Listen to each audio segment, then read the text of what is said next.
Yes ఈ విషయంలో డెఫినెట్గా వాళ్ళు ఇప్పటికే చాలా సీరియస్గా తీసుకున్నారు. ఈ విషయంలో డైరెక్ట్గా సజ్జనార్ గారు ఆయన ప్రస్తావించారు. Is very serious and definitely ఇది ఒక పెద్ద గొడ్డలి పెట్టు మనకి.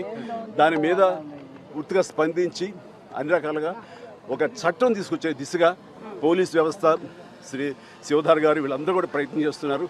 అండ్ డెఫినెట్లీ వాళ్ళ యొక్క అనుకున్నది నెరవేరుతుంది.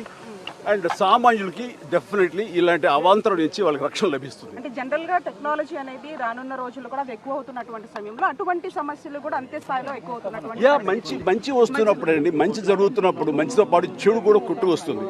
మనం చేస్తే ఫిల్టర్స్ ఏర్పరచుకోవాలి. దానికి మన వ్యవస్థలు ఉన్నాయి, ముఖ్యంగా ప్రధానంగా పోలీస్ వ్యవస్థ. ఖచ్చితంగా వాళ్ళు they will do the best to overcome these problems. But we have to welcome the technology, advance technology ఎప్పుడు మనం వెల్కమ్ చేయాలి. ఈ వెల్కమ్ చేసే దాంట్లో బై ప్రోడక్ట్ కొంచెం బ్యాడ్ కూడా వస్తుంది. దాన్ని ఎలా ప్రక్షాళన చేయాలని దాని మీద వాళ్ళు పూర్తి స్థాయి దృష్టి పెట్టారు. దీనికి ప్రభుత్వాలు కూడా సహకరిస్తాయి. వాళ్ళు డెఫినెట్గా అసెంబ్లీలో చట్టాలు తీసుకొస్తారు.